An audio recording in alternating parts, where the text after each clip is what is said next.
That he who blesseth himself in the earth shall bless himself in the God of truth. And he that sweareth in the earth shall swear by the God of truth, because the former troubles are forgotten, and because they are hid from mine eyes. For behold, I create new heavens and a new earth, and the former shall not be remembered, nor come into mind. But be ye glad and rejoice forever in that which I create. For behold, I create Jerusalem a rejoicing, and her people a joy. And I will rejoice in Jerusalem, and joy in my people. And the voice of weeping shall be no more heard in her, nor the voice of crying. There shall be no more thence an infant of days, nor an old man that hath not filled his days. For the child shall die 100 years old. But the sinner, being 100 years old, shall be accursed. And they shall build houses and inhabit them, and they shall plant vineyards and eat the fruit of them. They shall not build, and another inhabit. They shall not plant, and another eat. Whereas the days of a tree are the days of my people, and mine elect shall long enjoy the work of their hands. They shall not labor in vain, nor bring forth for trouble, for they are the seed of the blessed of the Lord, and their offspring with them. And it shall come to pass that before they call, I will answer, and while they are yet speaking, I will hear. The wolf and the lamb shall feed together, and the lion shall eat straw like the bullock, and dust shall be the serpent's meat. They shall not hurt nor destroy in all my holy mountain, saith the Lord.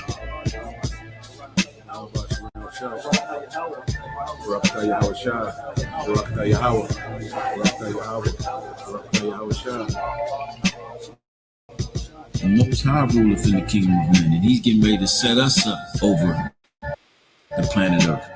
And just how he used Esau to take over the earth, what he called manifest destiny, he's going to use his men, the children of Israel, his elect, with his son Yahushua, leading with our king, King David, 12, the whole house of David, all right?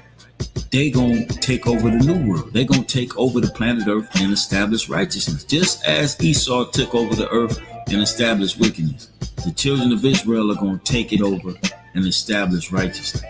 That's how this thing going to go, man. But the saints of the Most High shall take the kingdom and possess the kingdom forever, even forever and ever.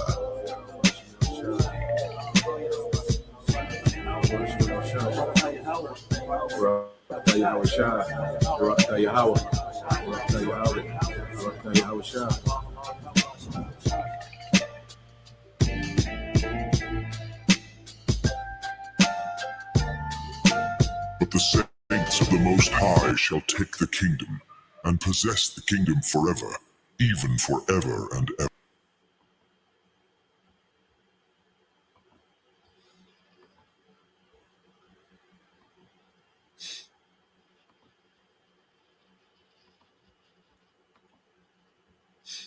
All right. Shalom. First and foremost, I would like to give all praise, honor, and glory unto Yahweh, Bahashem, Yahweh Shai, Bahashem, Rakakwadash, and double honors unto the apostles and the elders of GMS who rule well, teach well, being great examples to his younger brothers. And peace and blessing salutation to the hopeful lake out there pushing his word in truth and in sincerity across the four winds in the name of Yahweh, Bahashem, Yahweh Shai. Pushing to get up out of there. Shalom to the hopeful lake, the believers, the listeners who have came back to the obedience of the scriptures through faith in Yahweh, Bashim Al-Shai, Salaki. And what I want to get into today is a lesson going into sellouts, are back in their lots. Sellouts, of old are back in their lots. Okay. And I want to get this here. Okay. And then we'll expound on it. I got a few things I want to go into. But when you go into, all right, 1 Corinthians 14 and 32, It says, and the spirits of the prophets are subject to the prophets. Okay. And you will have to take this concept as, the true prophets are back doing what the prophets would do. All right, what the prophets of old would do. Okay. Then you have to understand that the sellouts are back. All right. And man, by their fruit, by their character, by their doing, by their doctrine, okay, by their conduct. You see? And that's why you go here to Jeremiah. Let's get this in Jeremiah. Okay, 28 and verse 8.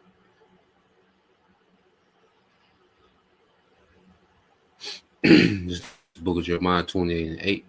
And it says, the prophets that have been before me and before thee of old prophesied both against many countries, okay, and against great kingdoms of war and of evil and of pestilence. All right, so you will have to link, all right, who's doing that today. When you look at, the different ministries, guys, they call themselves teachers and leaders amongst Israel. When you look at their ministry, or they're teaching against, okay, many countries and against great kingdoms of war, of evil and pestilence, because they will be at the forefront, okay, of a prophet's, okay, agenda to preach against, all right, the current rulership, even if it was Israel in rulership and they was off, okay, because Jeremiah was teaching against the southern kingdom, when they was in their sovereignty, and he was prophesying against them, okay, of war, all right, evil, the Babylonians was getting ready to roll, okay, so the true prophets will come in this spirit, just as the prophets of old. Okay, we won't be here trying to sell you prayers, trying to be your marriage counselors, okay, giving you, shields and, music videos. Okay, the prophets of old went on that. All right, they was about the message. Okay, and most of the time, all right, they will come with lamentation, mourning, and woe. Okay, and also they will have a hope, okay, of mercy, okay, for repentance. You see? So even when you go here,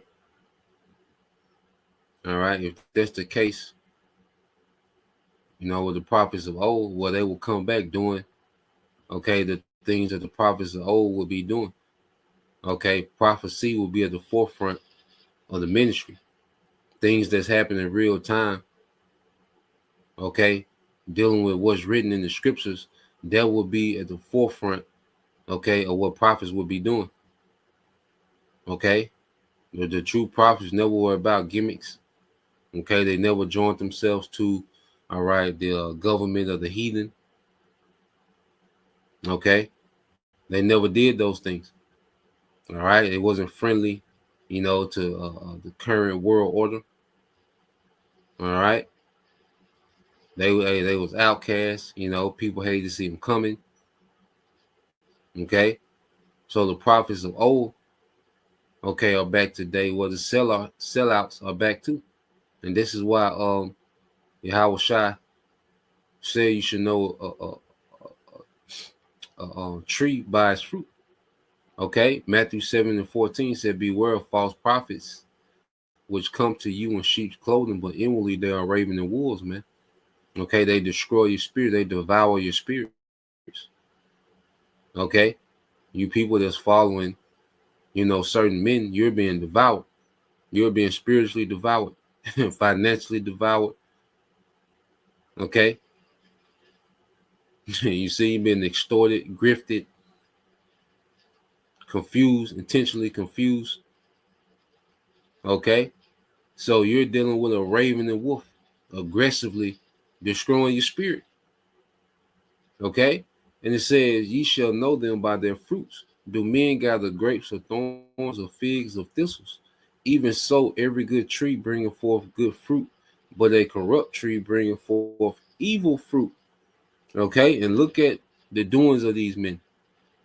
Look at what they're getting caught up with. Okay, look at their instability when it comes to doctrine. Okay, because these men are corruptible. That's why you see constant corrupt behavior. Okay,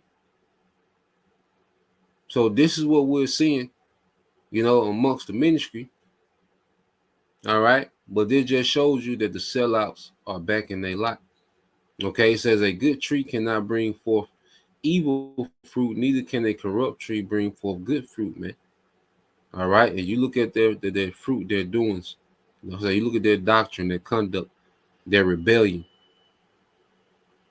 Okay, the way that no reverence for the elders, and look at these men, how they move, how they operate.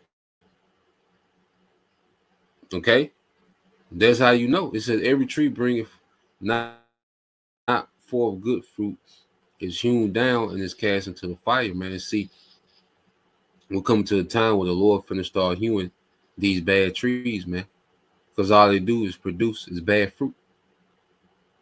Okay, that's why the congregation is just full of emotional niggas ready to defend, all right, the egos of these wicked men. Okay, they won't defend Yahushua. They won't defend the gospel for truth's sake. Okay, but they leave these long ass comments, all right, to defend the ego, okay, of men. Okay, rebellious, worldly women. You see, this is the fruit of these trees, man. And the Lord's finna hew those trees down. And a lot of them are reserved for what? Their fire, man. Their nuclear destruction. Okay? And this is what poor leadership will do. They will put Jake in the mindset that will lead to them being punished by the Most High. And this is what we're seeing today. Those same sellouts, that same poor leadership, they're back in their lots, setting Jake up for failure once again. And this is the ultimate failure. Okay? It said, wherefore by their fruits ye shall know them. Okay? So by their fruits, by their doing, okay, their actions, okay, you can know these men. You see? And they have the mindset of who? Of Edomites. These men that have sold out and made these deals, and they throwing up these signs, and they taking on the spirit, okay, of Edomites. Okay, and it's all about the right now. All right, Jake don't care about the birthright, the blessing, the promises, just like Esau didn't care. Okay, we're going to show you. Okay, so let's go here to the book of St. John. This is why Yahushua told them niggas, ye are of your father, okay, the devil. Okay, St. John 8:44 says, ye are your father, the devil, and the lust of your father you will do. Okay, so these nigga lust and desires have been likened unto Edomites, which is for the right now. Okay, so Esau has leverage on these niggas, man. Okay, because these niggas have a desire for the right now. They're not looking forward to the promises and the blessings and the kingdom that's in Yahushua, that's set to come. Okay, they have worldly ambition. They want clout and status now. Okay, and the man that's a slave to his lust shouldn't be in leadership. Okay, because now the people that he's following, they're a slave to his lust. Okay, because he's subjugated, all right, to put them in harm's way, just like an Edomite does. Esau will put millions, billions, okay, in harm's way for his desire. Okay, and these niggas do it on a small scale. They put hundreds and thousands, tens of thousands of Israelites, okay, in harm's way, all right, for their own desire. Okay, it says, in the lust of your father you will do. He was a murderer from the beginning, and abode not in the truth, because there is no truth in him. When he speaketh the lie, he speaketh of his own, for he is a liar and the father of it. Okay, and these men don't mind speaking lies. Okay, lying is nothing to them, and no fear. Just like Esau has no fear of judgment of a higher power. Okay, that's why he's the most reckless heathen to ever do it. The most reckless to ever do it. You know, it sounds like an album cover. You know, but Esau, he's the most reckless heathen to ever do it. Okay, he don't give a damn on a whole nother level, and their spirit is on these men that he's gotten to sell out. They don't mind lying. Okay, as if there's no judgment for that. You know, these men do not mind, bold-faced lying, okay, for the sake of what? Their desires, okay, because Esau has opened them up to access to their desires, all right, so there's damn near nothing that these men won't do.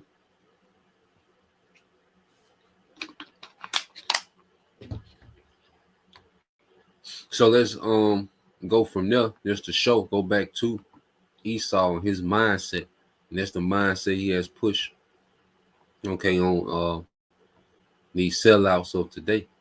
So you go to Genesis 25, all right.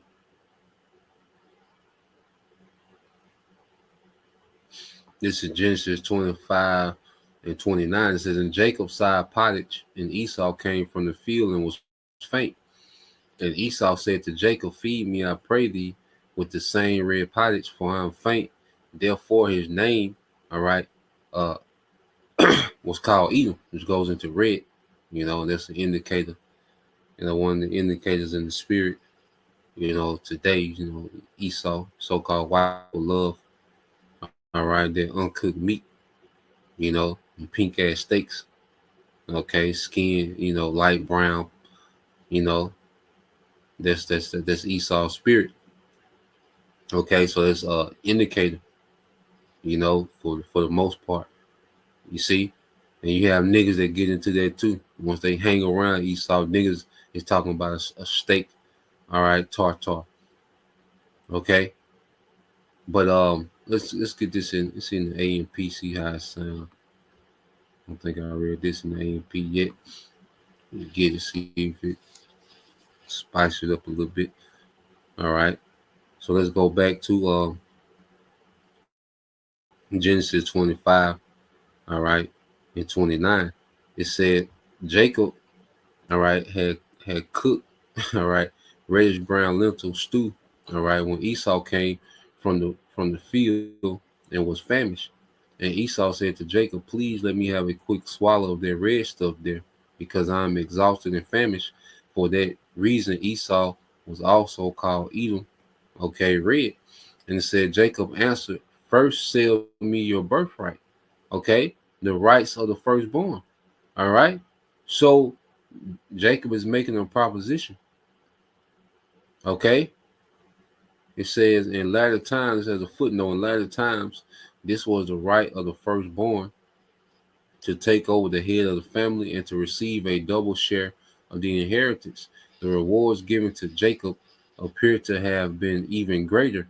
Genesis 27 and 37. Furthermore, all right, in Israelite tradition, it was reported that before the tabernacle was set up, sacrifices were offered by the firstborn, okay, of the family.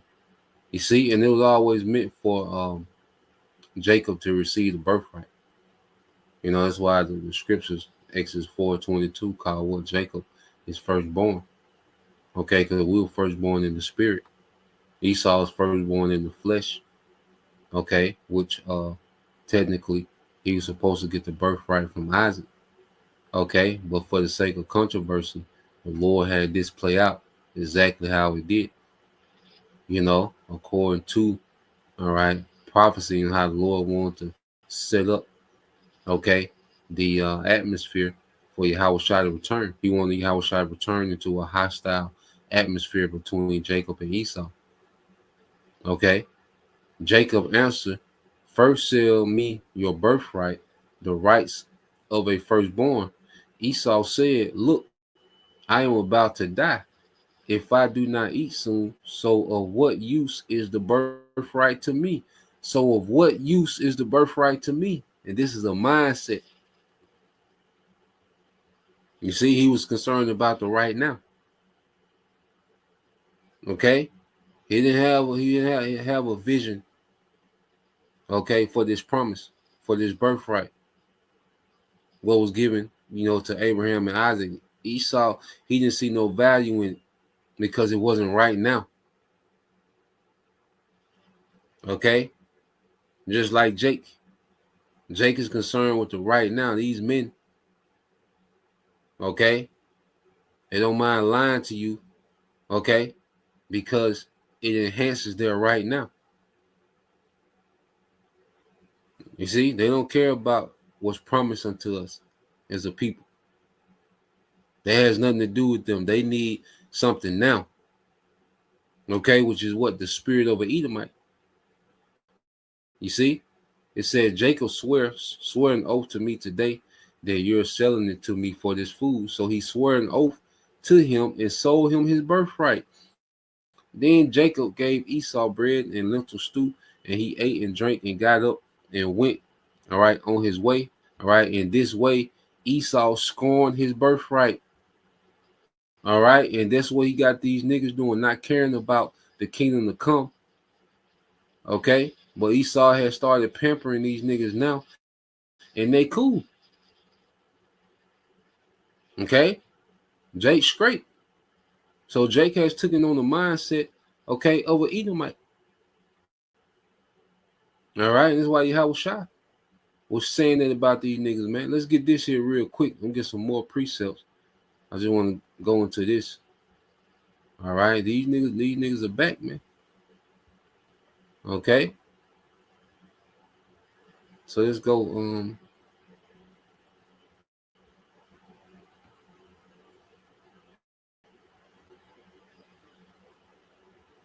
So I asked it, were certain members of the Sanhedrin rubbing elbows with the Roman elite during the time of the Messiah? Short answer, all right. Yes, some members of the Sanhedrin did have contact and political interaction with the Roman elite during the time of Yahushua, but this varied by faction and social rank. Below is clear, okay, below is clear, historically grounded explanation. The Sanhedrin was not a single unified group.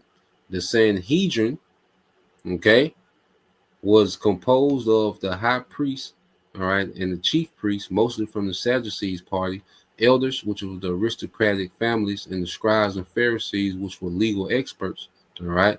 And that's why Apostle Paul was so savvy, in the law, all right, because he come from the sect of the Pharisees, all right. The Sadducees, all right, that was more of the social, okay, elite class of the priests, okay, is going to get into. All right. Now them niggas was on like some black boule type. You know how they was moving. All right. The scribes and Pharisees, they was really into, the law. Okay. And the scriptures. You see, now some of them, was over righteous and, doing too much. But some of them were just sincere men. There was more of the common, all right, Israelite. All right. But of the Sadducees, these were the higher ups, which the high priest was amongst, all right, the sect of the Sadducees. Okay. It says the powerful priestly aristocracy, especially the Sadducees, were the ones who most frequently interacted with Roman authorities. The high priesthood was closely tied to Rome. By Yahushua's time, Rome directly appointed or approved the high priest.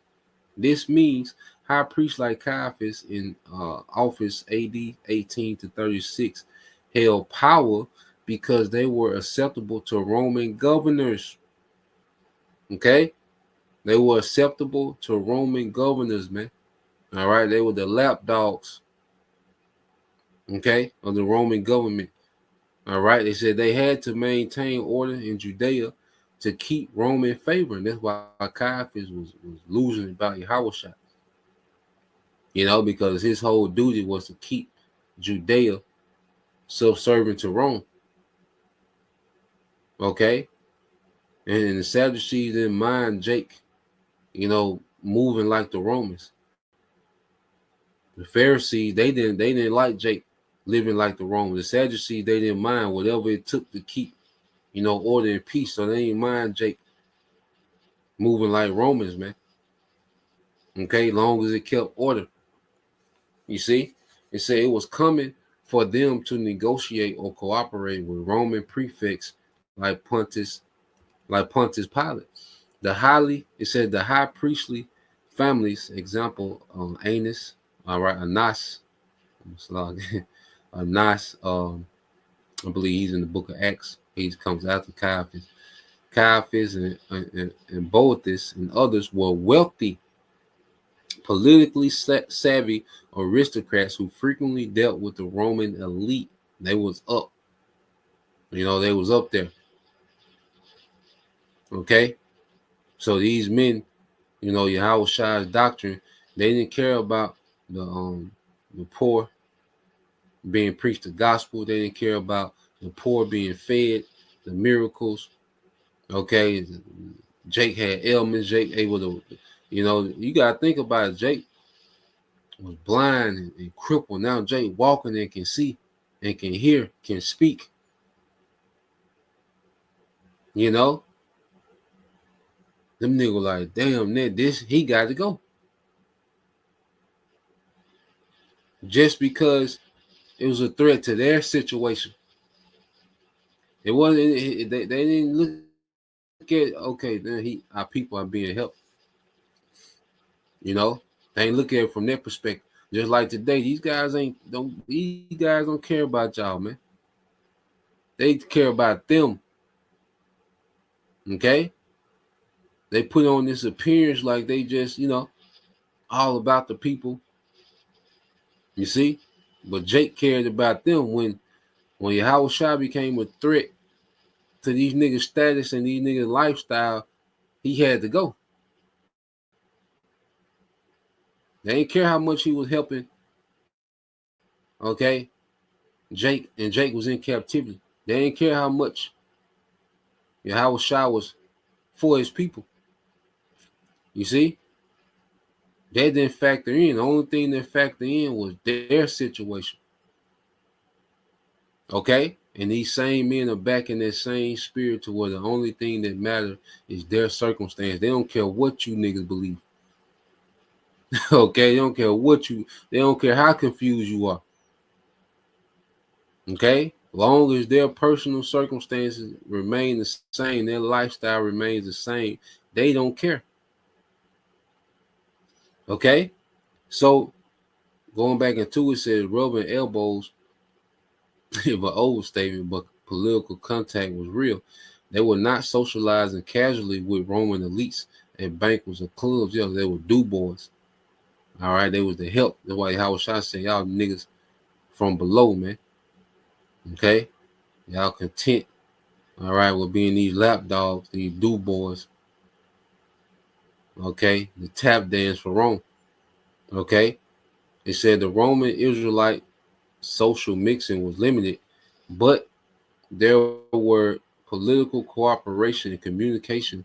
For example, discussing public order before major festivals such as Passover, handling legal matters, which them niggas was running, a racket. Okay, with the Passover, the money exchanges and the and the merchants. Okay, under the oversight of the priest. Okay, these niggas were running rackets during the time of Passover and the other pilgrimages, the Feast of Weeks and the Feast of Tabernacles.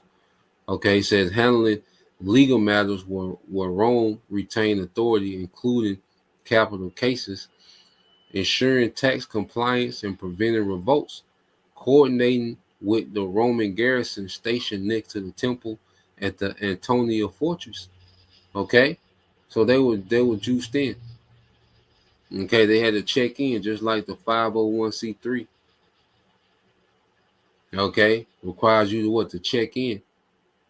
What the hell are you doing? What they doing? What you doing? You see? It says, so while personal friendships were unlikely, regular political interactions were unavoidable. it said the Pharisees, where the sect Apostle Paul come from, were less connected to Rome. Pharisees generally represented the non-aristocratic classes, opposed Roman cultural influence, had less direct access to Roman authorities. Thus, Pharisees and the Sanhedrin were far less likely to interact with Roman elites. Now, the Pharisees, they were more of a sincere sect. Okay, they were just over righteous. All right, you had some of them. Like I said, their main thing was they would be over righteous. Okay, in the law, you see, and they was looking at Yahushua like he was too lax in the law. Okay, but you had those of the Pharisees, that converted.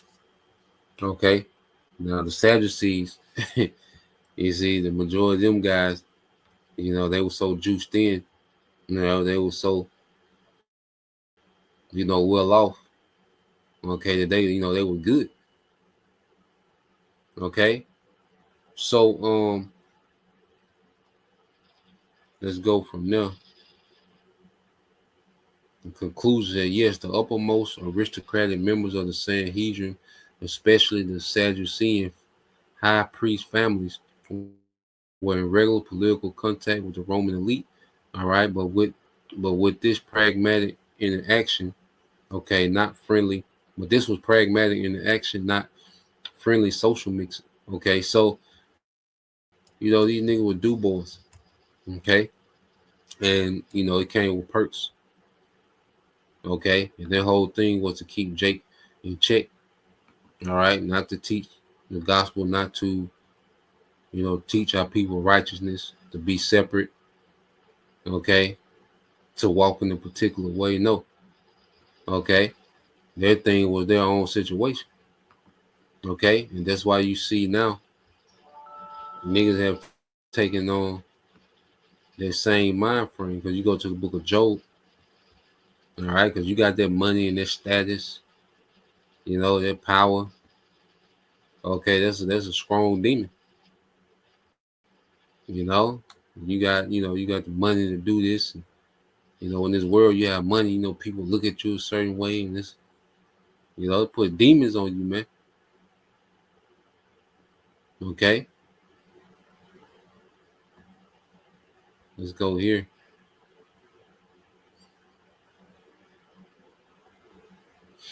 Let's go 21, Job 21:14 said, yeah, they say to the Most High, depart from us, for we do not desire the knowledge of your ways. And this is the mind of the wicked.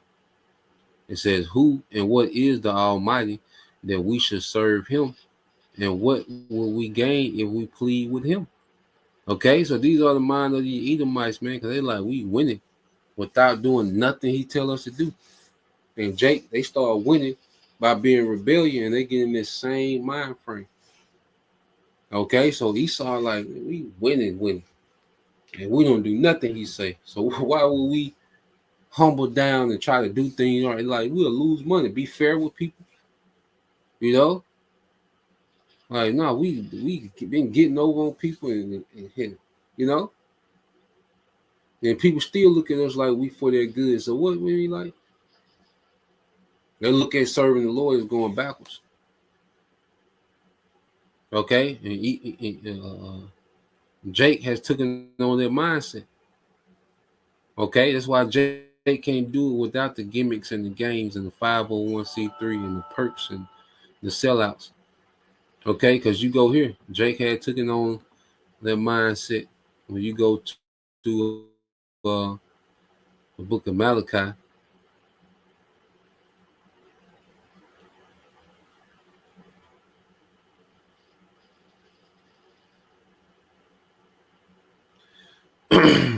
Malachi. Yep.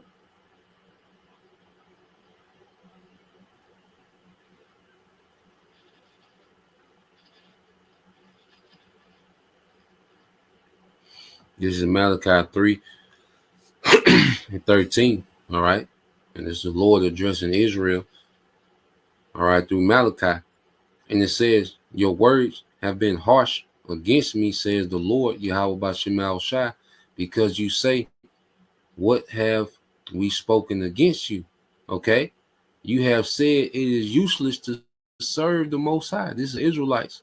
What profit is it if we keep his ordinance and walk around like mourners before the Lord, Yahweh Bashim Shai of hosts, man?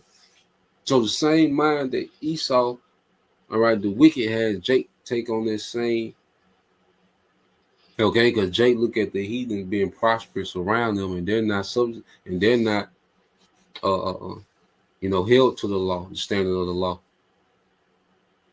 So Jake will look at the prosperity, because this during the time of the Medo-Persian Empire. Jake look at the prosperity of the wicked and be like, what's the point? You know? So what would Jake do? They will conform to the heathen.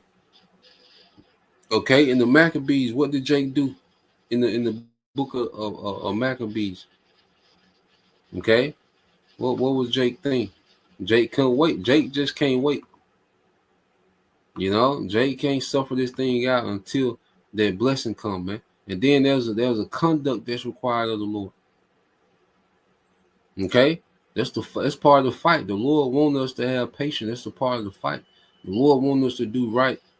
All right, where doing right doesn't profit financially in this side.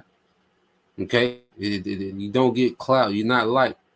It's the exact opposite. You see, and the Lord wants us to stand for righteousness when it's not popular. He wants us to stand for righteousness, because if we can stand for righteousness when it's not popular, man, when righteousness is a standard, man, it's gonna be a breeze. Okay, the Lord is grooming us for something, man. Okay, something bigger than what we see. Okay, this current situation, but Jake don't have that faith to see that. Then Jake feels entitled, like they owe something. Okay, this is First Maccabees chapter 1. All right, in 10 it says, and there came out of them a wicked root, Antiochus named Epiphanes. Okay, son of Antiochus the king, who had been in hostage in Rome, and he reigned in the 137th year of the kingdom. Okay, of the kingdom of the Greeks. Okay, so this is when the Greeks was in power. Okay, and what do you have then? In those days, went there out of Israel wicked men, okay, who persuaded many, saying, let us go and make a covenant with the heathen that are round about us, for since we departed from them, we have had much sorrow, man. Okay, so Jake wanted the perks that come with following the heathen, worshiping the gods of the heathen. You'll get instant perks and privileges, and you'll, be able to network. You see, when you see worshiping Zeus put you in the network, okay, where you can deal and you can move and shake, Jupiter and Bacchus, when you attend these festivals, that put you in position, to win amongst the heathen. Okay, but following the Lord, okay, it separates you from amongst the heathen. Okay, and Jake just couldn't deal. Jake had to have it, man. Okay, and that's why a lot of Israelites, okay, are gonna come into the kingdom with their head down, man, because it's gonna be known like this is what you sold out. They're gonna come into the kingdom and see the splendor, the glory of people, in order. And they're gonna see this is what you was fighting against for some goddamn heathen, man. Okay, so everybody's back, in their lot. All right, and this is what we're seeing play out. Okay, is these men, okay, they've taken, you see, the taking the easy way out. Okay, they not built, they wasn't built to endure.